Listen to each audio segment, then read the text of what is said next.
Hello, everybody. Hey Ellie. there.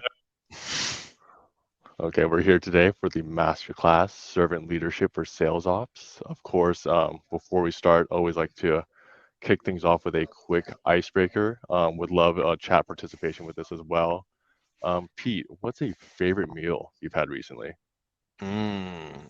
Should I put it in the chat or should I do it live? I think so.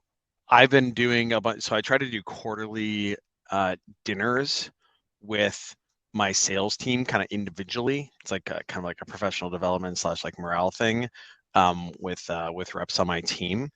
And so I've been having a lot of dinners recently. And so what I've been targeting when I take them out is salads. So I don't know if it's like my favorite meal per se, but it's an important sales management behavior to have, to do quarterly, I believe, to do quarterly dinners individually with folks. And so unfortunately, that kind of like, you know, that could, that could be a little hard on you and like, your physique. So you got to, keep it low cal. So that's kind of been my favorite move recently. What about you? I'm on the complete opposite side of the spectrum. Oh God. Yeah, a Wendy's Baconator. Oh that's my Achilles heel right there. I don't know what they put in their sauce. Yeah, I can't resist, man. Nice, man. I love it. Okay, so it does seem we do have a few more folks who are going to kick things off now. Of course, we're here today for the Masterclass Servant Leadership for Sales Ops, empowering modern sales orgs with data. Super excited about the content and takeaways everyone's going to be getting out of this event. Of course, today's event is brought to you by the team here at Modern Sales Pros. For those of you who are not familiar, Modern Sales Pros is the world's largest and highest quality community for those in sales management, sales leadership, sales and revenue operations, and sales enablement, aka our Modern Sales Pros. Our mission is to create an environment for our members to answer questions they'd struggle to solve on their own and help them see around corners they may not know about. We do that through live sessions like this, an online forum, and our quarterly summits. If you're not already a part of MSP, you're going to be invited to join after this event.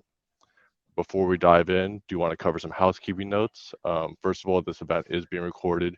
You're going to be able to access this recording and the key takeaways on the previous events page of the MSP website. Second, if there's any questions for our speaker today, please use the Q&A function, and they're going to do their best to get to it during the event. All right, going to hand things over to you, Pete, to talk about Atrium and to introduce yourself. Sure, man. Thank you. I think I'm gonna share my screen directly here so I can mouse around while we're doing this prezo. There we go. Cool. Yeah. So, hey, folks. Pete Kazanjy here. Atrium is sponsoring today's event, and so for those of you who may not be familiar, Atrium makes what we call data-driven sales management software, and so this is software that helps sales managers and sales leaders, sales teams use data to improve rep performance. And so what Atrium does is continuously monitor dozens and dozens of AE and SDR KPIs and proactively alert managers and leaders and ops when something is off with your reps, your teams, and so on. And so what this means is that managers can get to coaching insights faster and drive positive behavior change and win, right? So it's all about making folks better. And a great thing about all of this is it takes about 2 minutes to set up a free Atrium account via a read-only connection to your Salesforce account. So it's pretty cool in that regard. So that's a little bit about us, a little bit about me, and why why it might be interesting to listen to what I have to say about servant leadership, sales operations, and data-driven sales management is. As noted, I'm one of the founders and the CRO at Atrium here. I'm responsible for our go-to-market function. But prior to Atrium, I started a software company called TalentBin that was a recruiting software company. It was acquired by Monster Worldwide in 2014, and that's really where I went from being kind of like a business generalist founder to being our first seller, first sales manager, first sales leader, et cetera, et cetera. And went from having a single single salesperson in the organization, me, to a 20-person sales organization when we were acquired by Monster, and then was subsequently responsible for new product sales at Monster Worldwide for a 500-person sales organization. So kind of like run the gamut there.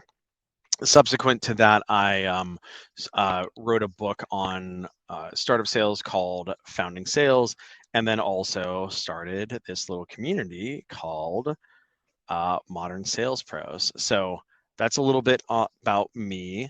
We are doing an offer here today. If you'd like to get one of these handy dandy sales nerd hoodies that our customers really love so much, and a couple of data driven desk references, data driven sales management desk reference laminates, we're going to go ahead and drop that link in the chat here.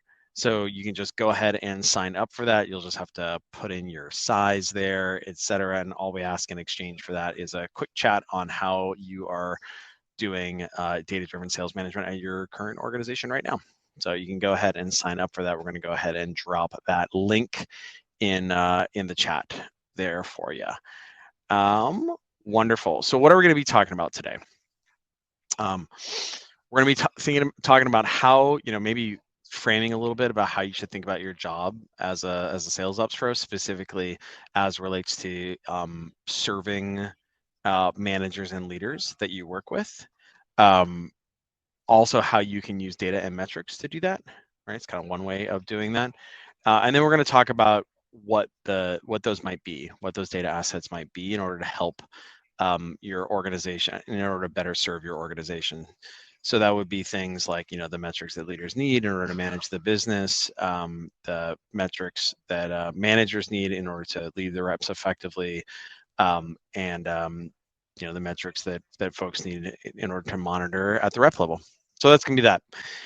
So really, the first thing I would challenge sales operations folks or sales operators out there to kind of think about is that, in the sales ops business, we are in the business of leverage, right? We are constantly looking for areas to provide more leverage to the business, whether that's through automation, or systematization, or like devolving processes and kind of like capabilities to other folks, kind of like empowering other folks. But like, we are in the business of leverage. We are not in the business of like doing the same thing again and again and again and again, in kind of like low leverage ways. And so then the second thing that I would kind of help folks, challenge folks to think about is like, not only are we in the business of leverage, but a very, very important thing that we are in the business of levering is our managers and leaders that we work with. We are in the business of levering them up and providing, because we're an internal provider, right, to lever those folks up, such that they can be very effective at empowering their reps, their staff, et cetera, et cetera. And so this is really the thing, like, this is where that kind of the concept of servant leadership, sales operations comes from, is like, we are in the business of levering those folks up such that they can be more effective. And then the way that we want to do that, and this can be tough, is being proactive about that, and not reactive about that. And so I think that one of the things that we can all really identify with here is the notion of like being asked to like play fetch, right? And kind of run off and like, hey, I really need, I need this validation rule. I really need this new field. I need this report. I need this dashboard, et cetera. So like, it can very much feel like, all right, ready, go fetch, boy. Right. And so instead, what we should be doing is we should be like kind of thinking ahead to how we can empower folks with the things that we know that they're going to need. Right. So rather than them kind of coming to us and being like, I think I need this thing. I think I need this thing. Instead, our approach should be, hey, I know that you're going to need this, right? Like it's highly likely that you're going to need this. And so what we have done is we have provided you with this asset or these set of assets or what have you, right? Because like essentially tools, like I have made you this tool, I've made you this resource that can be embedded into your operating rhythm there. And so and one of the best ways to be able to do this, to empower managers and leaders, is through better data and metrics to manage their teams. And so that's kind of like the argument that I'd like to present to folks, is that if we are in the business of leverage, and if we are in the business of leverage in order to empower our managers, what we should be doing, and leaders, we should be doing that in a proactive fashion, to equip them to better manage their teams, and lead by metric, because that is like it's an extraordinarily high leverage way of or an extraordinarily high leverage approach to achieving that goal there. And so the reason why it's powerful to use data to enable leaders and managers is multifaceted, but these are a couple examples as to why that ends up being important. Is because one, as we all kind of know in sales operations, kind of having a bent, like more of a little bit like more data bent, more analytical bent, data can be the eyes and ears of the organization to see around corners and not be surprised. Like, oh, wow, that's weird. Win rates are deteriorating in the second half of 2022. That's kind of weird. I wonder what's going on. As an example, I don't know if that resonates with anyone. Right? So like being able to see around corners and then adjust. But the thing here is like that really can't be centralized in the sales operations or data function. It really has to be devolved to management and leadership, because if you can instill a data-driven approach throughout the business at all levels, right, like leadership, C-suite, like C-suite board meetings, right, leadership, second level leadership, but also at the management level, well, what that does is it drives high performance management who drive results, right? So rather than it being centralized, you're providing that data down at the kind of like closer to the hard deck, if you will, right, where the rubber hits the road. And so like really this is the future of modern sales management. I like to, there's a master class I do on sales Moneyball moment, where kind of analogize the analytics revolution in in professional athletics, of course, like well encapsulated by the movie Moneyball and the book Moneyball by Michael Lewis. Really, there's like a big shift going on where the future of modern sales management really is super, very data driven, and so like it's just a required capability. It's a required capability for managers, you're seeing this in organizations where manager enablement, rather like it can't be the realm of sales operations to be like the keeper of data and the interpreter and the magic wizards or whatever. Like they have to be in the business of providing that to managers who can then use it themselves on a day by day basis. Because having that single threaded through a the sales operations function is just not it's not leveraged, right? It's not leveraged at all, like we were talking about. And so what we're going to do is we're going to talk about 3 different ways for weaving data into a modern sales management motion. We're going to talk about metrics for the modern sales leader. That's kind of like VP, CRO, board level. I did a recent master class on data-driven board meetings that you can check out too. Kind of goes into more in depth in there. Maybe we can drop the link for that. But we're going to talk about that. We're going to talk about metrics for the managers that sales operations serve. And then we're going to talk about metrics for the reps that are led. So first, let's talk about metrics for the leaders themselves.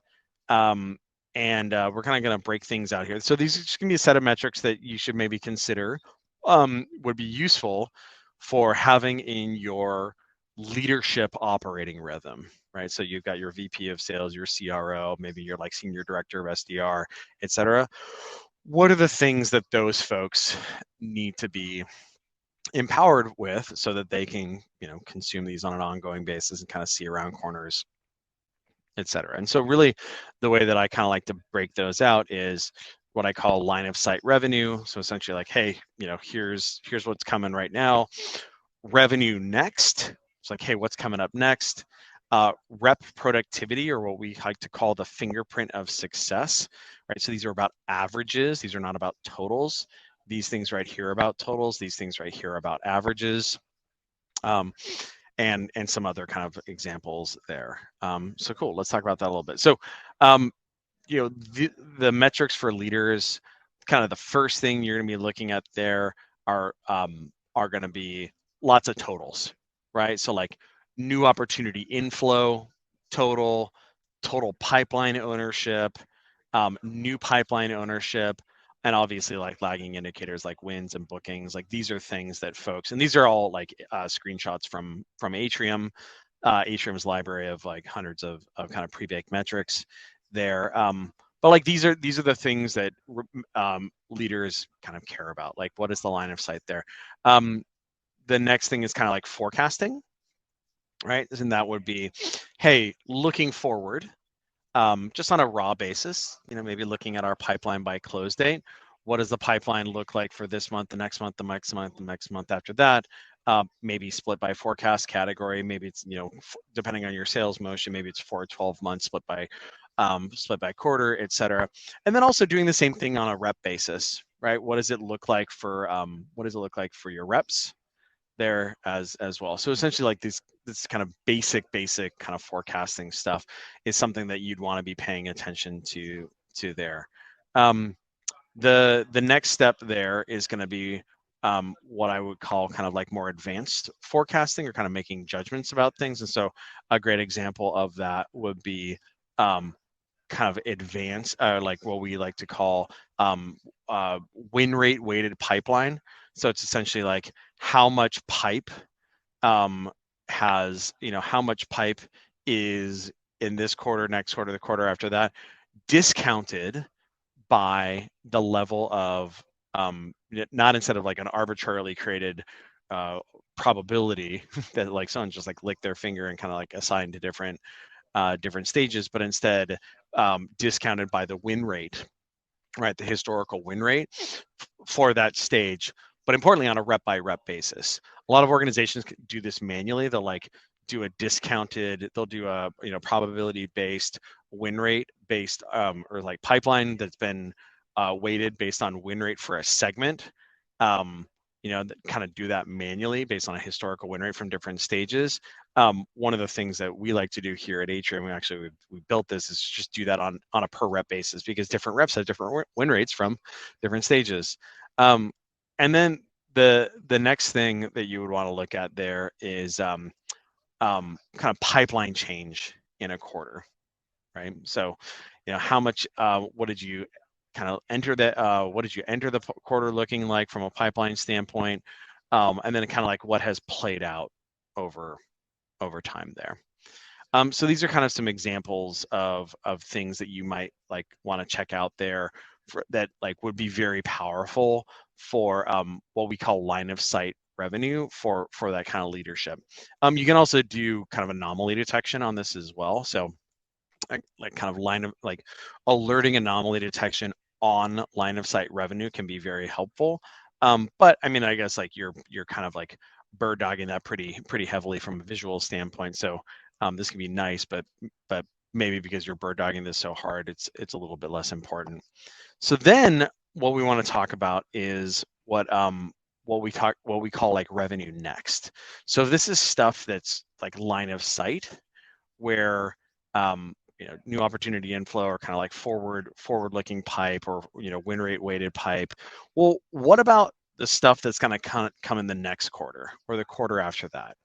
And that would be things like new opportunity inflow, right? Because depending on your sales cycle, obviously like it's not like total opportunity ownership, right? Because like that's just going to build over time. But instead, what that might be is like the total number of new opportunities that are coming into your team's pipe on an interval by interval basis there. The other thing, a more advanced version of this as well, because an op isn't an op isn't an op, but as pipeline advances on a stage by stage basis, it becomes more real, if you will. Hopefully, if you have good entry and exit criteria, it should become more real. And so a great way of measuring that is not just to look at like total pipeline build, but also look at the amount of pipeline that's making it to a certain stage or beyond. So in this case right here, this is a screenshot of an organization. Um, this is an example of an organization whose pipeline is reaching needs analysis on an ongoing basis, right? Um, so the thing there is what you'd want to do is track pipeline that's reaching those incremental stages, right?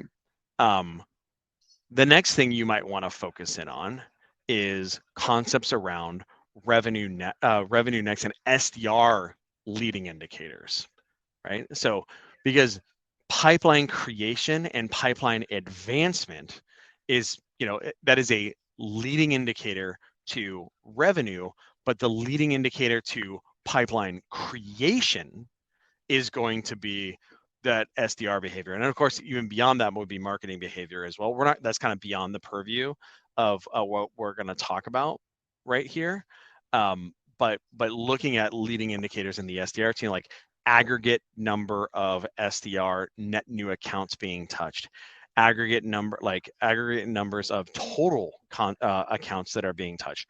All of those would be great leading indicators. So if you're doing a good job of engaging new accounts, engaging new contacts in the SDR team, well, provided that your email responsiveness rate, your connect rates, et cetera, persist there, like we would anticipate that would turn into opportunity ownership, right?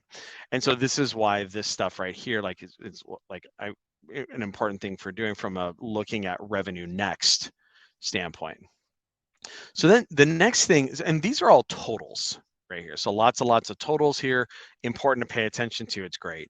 The next thing that really ends up being important is what we like to refer to here at Atrium as the fingerprint of success. And essentially what this is using metrics to help us understand what our benchmarks should be on a rep by rep basis, such that we can like understand, is somebody being healthy, like is our average rep being healthy, and then also compare our individual reps to that benchmark. And so this is where like averages end up being really important. And you might do this on a per segment basis, et cetera. And so like a good example here would be like, it's one thing to look at total new opportunity ownership, which we were talking about earlier, but what about per rep, right? On a per rep basis, what does our new opportunity inflow or our new pipeline creation look like? Like maybe it's on a month by month basis, maybe it's on a week by week basis if you're looking across like a much larger group of folks. So in this organization right here, what you can see is this team in general says, hey, we want to anticipate that our reps have anywhere between 20 to 40 new opportunities flowing into them on a per AE, or sorry, on a per AE basis. And like, is that actually happening? And then looking at how many are actually in their pipes right now. Excuse me, this is not inflow, this is like totality. Like, hey, we have an expectation that our reps own at anywhere between 20 to 40 ops at a given point in time. And then how's that breaking out? Like these guys right here are like a little bit overloaded, these guys right here are a little bit lighter there, as an example, right? So then so like this is just opportunity ownership, but you can extend that concept to pretty much any other metric as well. So for instance, new business win rate, right? Like how are we doing our new business win rate? Well, this is like what the average is on a quarter by quarter basis across all these reps. Great, this is our average, this is our fingerprint of success. Okay, cool. How does that split out here? We have some folks who are outperforming, we have other folks that are a little bit lower here. Obviously, this right here is this would be the provenance of what would then drive data-driven coaching behavior here, where we'd say, hey, like this is what we would expect. this is not where it needs to be, and then we can kind of coach on this. A little bit more about this in a second as relates to providing this information to managers so that they can drive action on that. Um, and then this can go all the way down to very very kind of tactical levels, like customer facing meeting volume. We expect that our reps should, as an example, we expect that our reps should be having anywhere between 50 to 70 customer facing meetings per month, right? And then just doing the same thing, right? Like these guys right here seem like a little bit higher than they should be. These folks down here really seem like they're kind of bringing up the rear, right? But like by having these resources, like these concepts of the fingerprint of success, that as a leader, like looking across my entire organization, whether that's 10 AEs or 30 AEs or 50 AEs or 100 AEs or what have you, kind of broken out, this will allow us to understand, hey, how's that trending over time? Do we have a do we have an AE utilization problem that has manifested as indicated by a decline in customer-facing meeting volume? Like, has that shifted as compared to previously? If that's the case, we would want to address that. And the mechanism by which you would do that is by looking at a fingerprint of success here, kind of see how that average is trending, right? Do the same with ASP. So that's fingerprint of success stuff there, which can oftentimes be missed when folks are really just kind of focused on totals, and kind of like miss the opportunity for saying how is the average trending, how's our efficiency trending, especially when you're adding more reps. Like if you're adding more and more and more reps, your totals might be going up, even though your averages might be going down. Like a little counterintuitive there, but like you might be adding more and more reps, but they would be less and less and less efficient, right?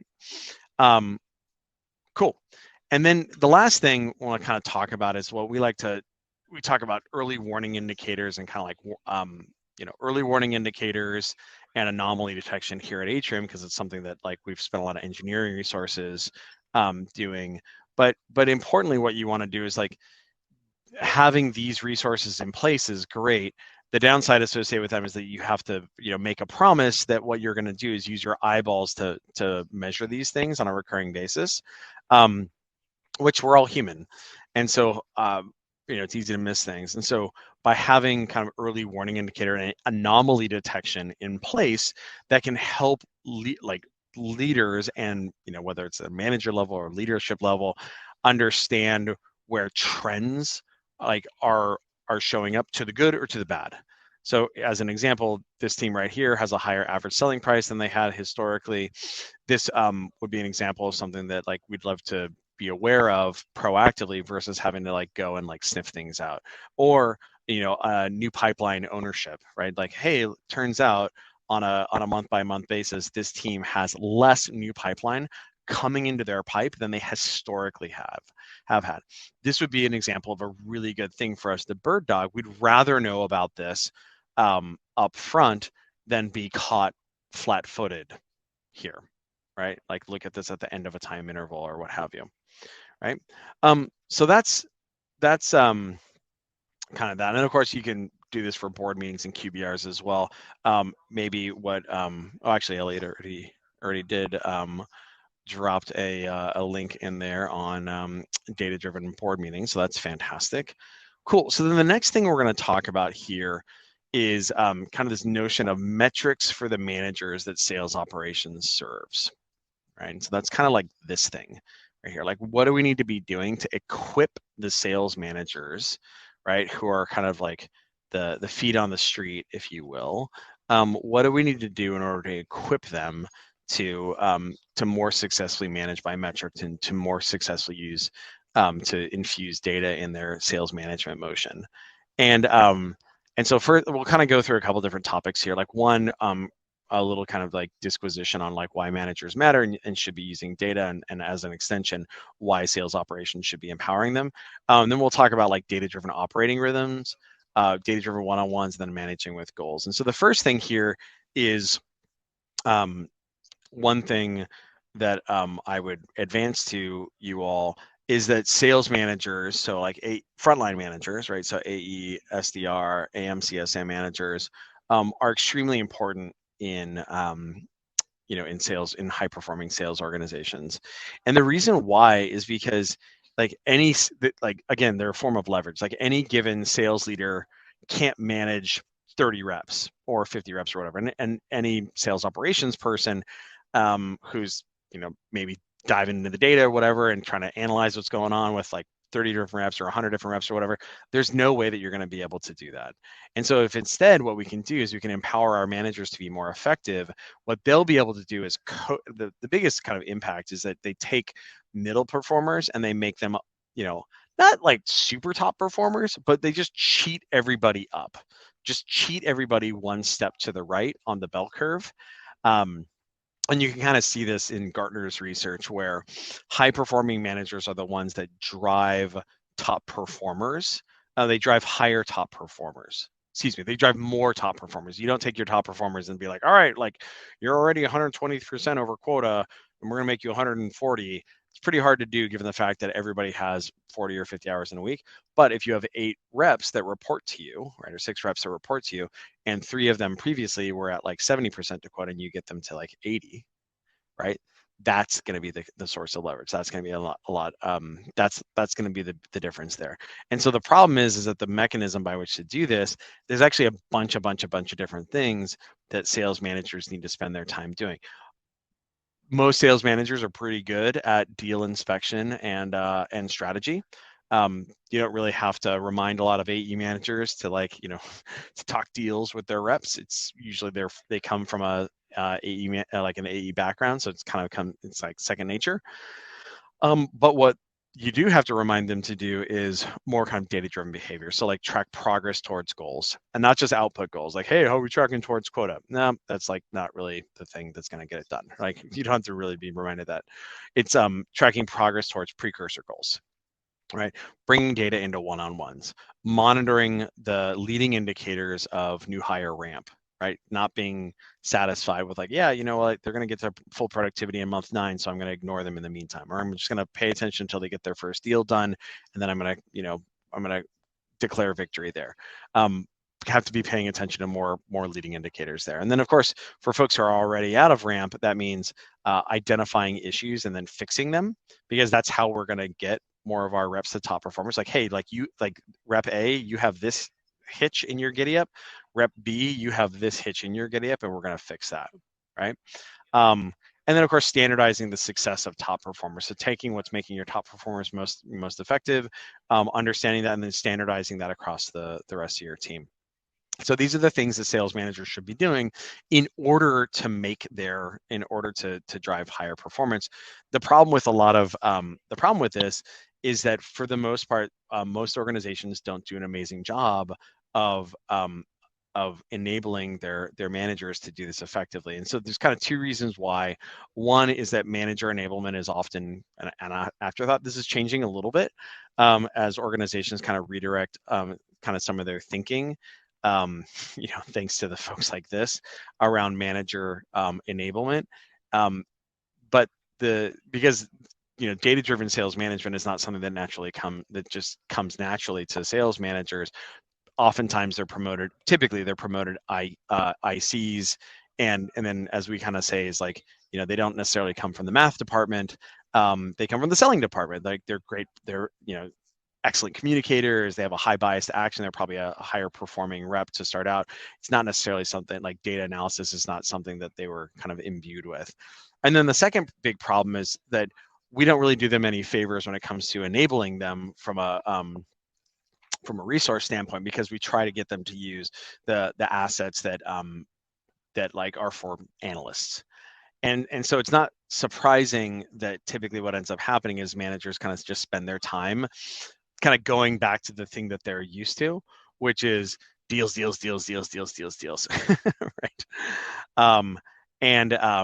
And so what our claim would be is that what you should be doing is providing managers with all the KPIs they should be, that they need in order to do their job.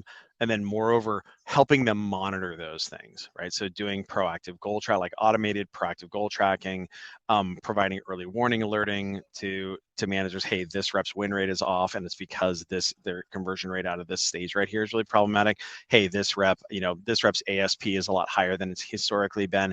That's really fantastic. Why don't you figure out why that is, and we can standardize it across the rest of the team. And then also being able to do automated performance issue diagnosis. And so, not surprisingly, this is kind of the stuff that Atrium really focuses on, where we focus on helping sales managers, leaders, and reps use metrics to improve team performance through this specific mechanism right here. Moreover, what Atrium does is Atrium is a tool for sales operations to get leverage, right? To get leverage by empowering those managers and leaders. And so like the joke that we like to say is sales operations needs to get out of the business of unread, unrefreshed dashboards. I remember doing this like when I would make dashboards for people. I really need this dashboard. I really need it immediately. All right, cool. I'm gonna like spend 3 hours putting it together. You come back in 3 weeks and it hasn't been refreshed since the time you made it. You're like, okay, great. And of course, what that means is uninformed managers who like maybe are a little aggravating because like these resources have been made for them, and then oftentimes those folks are kind of showing up in your inbox or in Slack saying like, hey, I need this new thing. Hey, I need this new thing. I already made you that thing a month ago, right? And you didn't look at it. And so these are all very low leverage right here. And so what we do at Atrium here is we partner with sales operations, and like obviously we work with sales managers and sales leaders as well. But sales operations views Atrium as a tool by which to get out of this unleveraged approach here and instead get into a more leveraged state where there's more time for sales operations to be working on higher leverage things, strategic work, for the board, for the CEO, for the C-suite, better processes, et cetera. They can stoke out their managers who can now help themselves and stop blowing you up. And of course, they have much happier leaders who want those managers to be enabled, and rather than having those those managers complaining to them that they're not getting what they need from sales operations. And so this is we do this with hundreds of organizations, and partner with sales operations really to help them empower those frontline managers to finally manage by metric in a way that isn't like being in the deals, and not doing the analysis not relying on sales operations to do that interpretation and analysis for those managers, but instead allowing them to do it themselves through assets that they can leverage. And so some examples of customers that we work with to do that is a company called Envoy, who's seen dramatic increases in their levels of customer facing meeting volumes and better pipe hygiene improvement. Customers like Gainsight, who have had similar improvements in pipe hygiene and execution in their enterprise business. So that's a little bit on Atrium. Let's get back to our kind of regularly scheduled program here and talk a little bit about how to enable this. And so the big thing here from a managerial standpoint is the reason why we want to help those managers use data. It's the way of getting them to leverage. So like we're like levering on a lever here, right? So we as sales operations are in the business of levering up the organization. And so what that means is we're going to help them get leverage themselves. And so what that means, so by getting leverage and getting out of anecdata, what does that mean? So if you think about the behaviors that managers will oftentimes do in order to try to improve rep performance, it's very low leverage. Like riding along on calls with their reps is pretty low leverage. Like, are you on the right call? Right? Is this the right rep? Is this the call that needs you, etc. Similarly, like listening to hours of calls is also fairly low leverage. Even if you're listening to it at like 1.5x or 2x, like are you listening to the right call? Right? What's the takeaway from it, etc. Closing deals for your reps is obviously the lowest of the low leverage. As you can see, this is a super rep icon right here. Extremely low leverage. And like these are the behaviors that oftentimes managers engage in. And of course, having a remote sales organization really doesn't help this at all. Recurring deal inspection, so like deals. It's an important thing, but it's not the only thing, right? Like that helps you with deal strategy. Oh, have you thought to include this person right here? Oh, it sounds like this is this situation right here. We should do this. That's like more like playing the game of chess on a play-by-play basis, as my buddy Corey Bray likes to say. You don't coach the play, you coach the player. And so when you're looking at ops, you're kind of like looking at like these plays that are being run. It's okay to say, hey, you know what, that person like right there, like let's go around them. But what we need to do is up level and understand what's happening on a rep by rep basis to coach them up and fix their like kind of the root cause behavior that might be causing a problem across all their deals. And so data, of course, is the right way of doing this, because what you can do there is you can see around corners. And then moreover, it not only helps you identify what the issue is, then when you go and you tackle the issue, right, or the hypothesized issue, with data, you can loop back around again and see, did that fix? So as an example, like let's say we have a rep that's got a win rate problem and it looks like his win rate problem is being driven by, a pipeline hygiene issue. He's got way too many ops in his pipe, because you look at how many ops he has as compared to his peers, it's totally overloaded. His untouched opportunity counts are just bananas. That indicates a pipeline, an overloading and a pipeline hygiene problem. If we go and we fix that and we coach that, and we see those metrics, we see those opportunity ownership metrics normalize into an appropriate band, and we see those untouched opportunity counts go down. What that'll allow us to like, and we see a commensurate rise in win rate, great. We know that we've solved the problem there, right? So like that allows with data, we can see that we'd actually fix the problem in question, that the behavior has changed in a way that's going to drive better performance. And so what we're going to do right now is we're going to talk a little bit about how to facilitate a data-driven operating rhythm in your manager course. And so kind of a crux to infusing data into your sales management motion is making sure that folks have time on the calendar to ensure that it's actually happening, and then moreover making sure that the assets are then tied to those operating rhythm facets. And so, meetings are kind of the most traditional and kind of most effective way of driving an operating rhythm. These would be some examples there. So like pipeline review on a weekly basis, deal strategy meetings. These ones right here are obviously very deal centric. But that's okay. Like you want to have those on the calendar to do that work, but it's not the only thing. Right? You also want to make sure that there are one-on-ones happening with a manager and a rep, but not focused on deal inspection and pipe inspection, but instead focused on metrics and skills.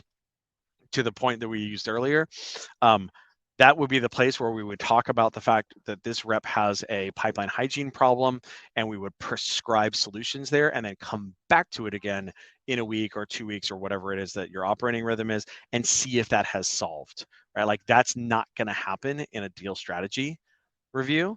That's not going to happen in pipeline reviews. Similarly, and then kind of like slower cadence throughput there would be like things like the QBR meeting and call reviews as well. Cool. And so this is what that operating rhythm might look like in practice there. There's a prototypical month that you might have, where like, Mondays you have your sales team meetings, and you have, stand-ups for your various teams. You might have pipe review on a Wednesday, and you might have stack up all your one-on-ones on one day. So this is just like a prototypical operating rhythm there. And then this is a great example of what a typical structure might look like for a data-driven one-on-one. I think actually, unfortunately, I didn't link to it here, because we actually have a template for this bad boy. Did I link to it? No, I didn't. Bad Pete. And so, one, make sure it's on the calendar to ensure that they actually happen. We have a joke that we say here at Atrium that calendar is destiny.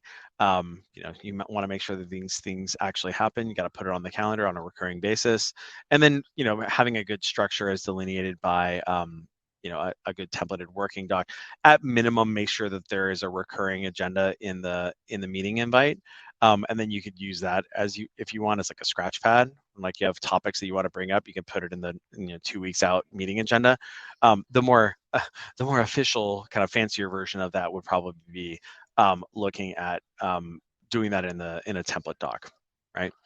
The next thing that you would want to do with respect to managers as a sales, so like this is setting up an operating rhythm in partnership with your management and leadership to make sure that data is making it into those parts of the operating rhythm, right? So as a sales operator, as a sales operations person, we would help them design this operating rhythm. Like, we know that they ought to have an effective operating rhythm, and we know that there ought to be data assets infused by that. This is how we would help our management team set up those operating rhythm facets, and then make sure that the relevant assets are embedded into that. Similarly, we can do the same thing through goal setting, right? So, and not just like from a quota standpoint, from a booking standpoint, but using that fingerprint of success to say, these are the not just the lagging indicators, but also the leading indicators that we might want to have, that we ought to be paying attention to on a weekly and monthly basis, such that we're not surprised as we pace to or don't pace to our ultimate goal of, in the case of AEs, bookings on a quarterly basis, or in the case of SDR, maybe it's opportunity creation on a quarterly, or maybe on a monthly basis.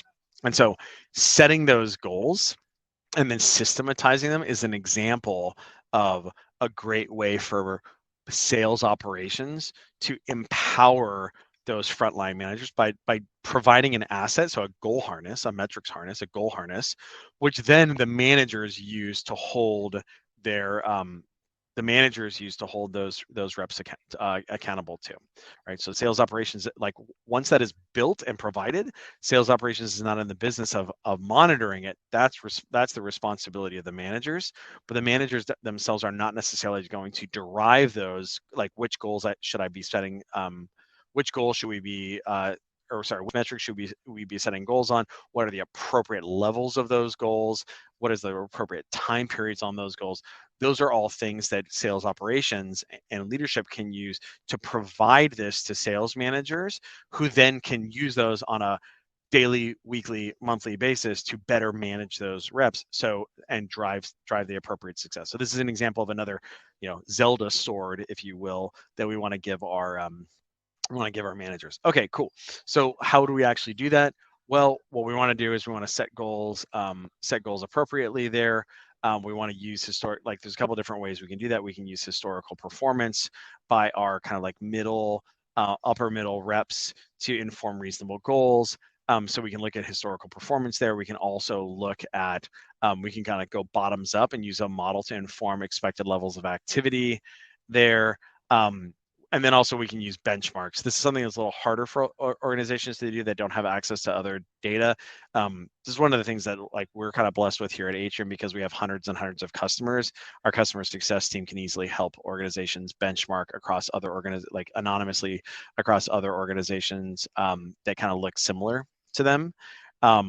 This is different, of course, than by looking at historical performance, which is extremely easy. Like, once you turn on an Atrium account, you just look at the historical performance of all the reps that are on your team right now, and reps who have previously been there, to get a sense of where things have been historically for a variety of metrics.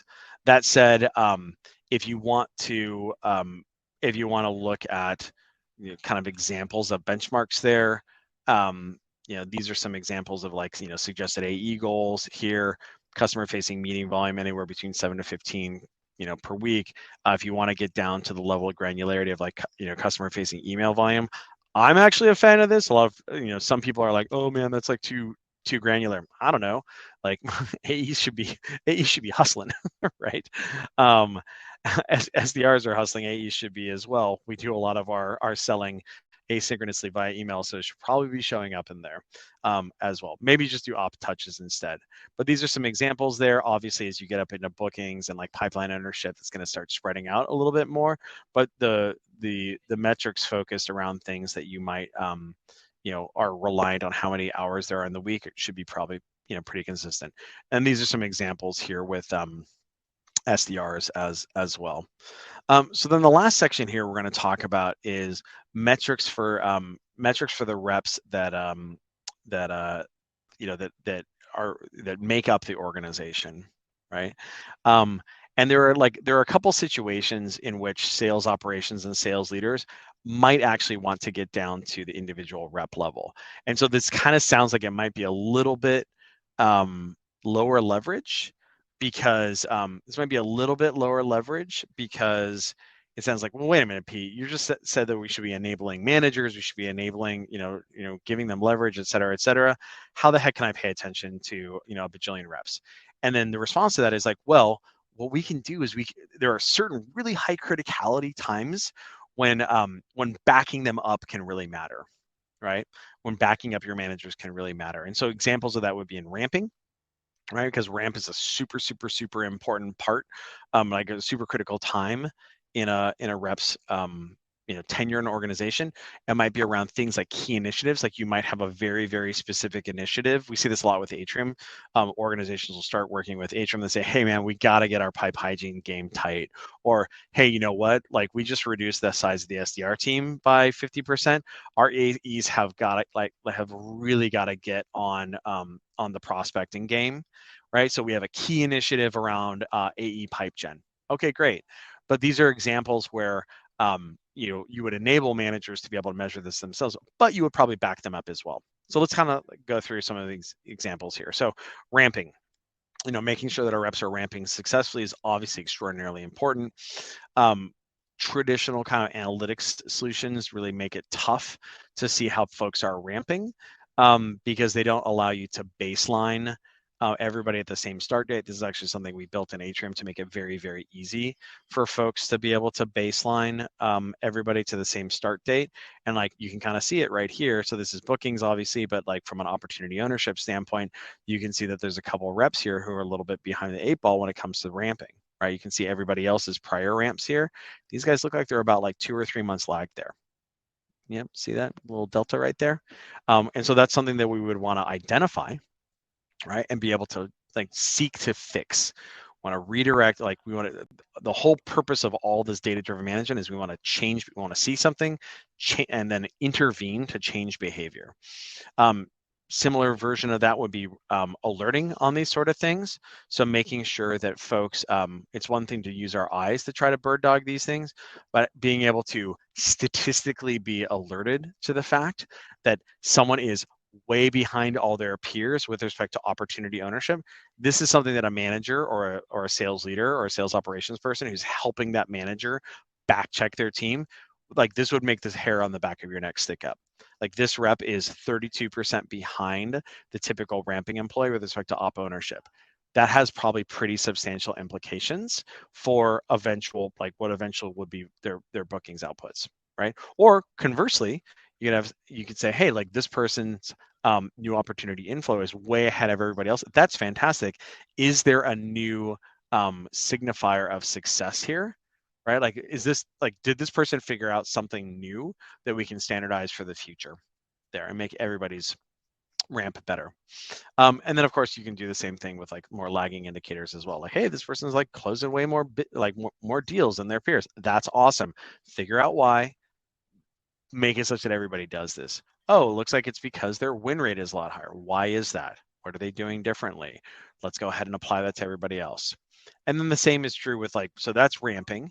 And then key initiatives like, hey, look, we said that we want to make sure that our AEs are prospecting more, right? Because, we reduced marketing budgets. AEs got to row the boat themselves. Great. Is that happening? Oh, look, it is. Way more prospecting emails are being sent. Or, hey, you know what? No more of this like unloved pipeline situation. We got to be on top of our ops, or we're going to take them away from you. Oh, look at that. We've got a special initiative around making sure that we're managing our pipe way more effectively. And look at those untouched opportunity counts go down, down, down, down, down, down. And these are kind of examples from some Atrium customers where as soon as they start measuring and managing from measurement specific KPIs as related to a specific initiative, lo and behold, behavior changes and good outcomes start happening, whether it's pipeline hygiene or AE prospecting or customer facing meeting volumes or kind of like quality behaviors, all those sort of things. Like if you measure it, you can manage it, and so then you can improve it. And then the last thing here is like what we like to call kind of key root cause analysis. This is something that's like unique to Atrium, where Atrium will monitor a variety of different metrics in order to tell you where a rep is, like what the root cause of a rep's underperformance or outperformance is. And so this is the sort of thing that oftentimes can be challenging for managers to just do on their own. This is why Atrium just does it for them. But also, this is an example of something that a sales operations person or leader might want to backstop, right? And like have like bird dog these specific high criticality insights such that they can say, hey, Mr. Bob Manager, did you notice, and you probably noticed this already, but one of your reps seems like he's pacing behind with respect to bookings, and it looks like it's being driven as a result of his lower win rate. Oh man, I hadn't seen that. Thank you. I really appreciate you backstopping me there, Mr. Sales Operations person, Ms. Sales Operations person, right? Cool. So I think we covered a lot of content here, but I think the upshot here that I kind of want to like leave people with is that as sales operations folks, like we really are in the empowerment business and of our managers and our leaders as a mechanism by which to get leverage for the business, right? So hopefully you enjoyed this presentation. If you want to get your own sales nerd hoodie, because all of us revenue operators are big sales nerds, we're going to go ahead and drop that link here again. And just go ahead and sign up for that. Again, all we ask in exchange is a short chat on how you use data in your business right now. So hi, Elliot. Hi, Pete. Thank Hello. you. That was wonderful. Yeah. Going to wrap things up now. Of course, want to thank everyone for attending. It's always a pleasure having you guys here. Big shout out to our sponsor of today's event, Atrium. Make sure to check them out. Link to their website is in the chat alongside the goodies. Big thank you to Pete and Pete for providing the content. Recordings and key takeaways will be available on our page shortly. Don't forget to check out our upcoming events, and we'll see you guys next time. Take care, everyone. Thanks, Elliot. See ya.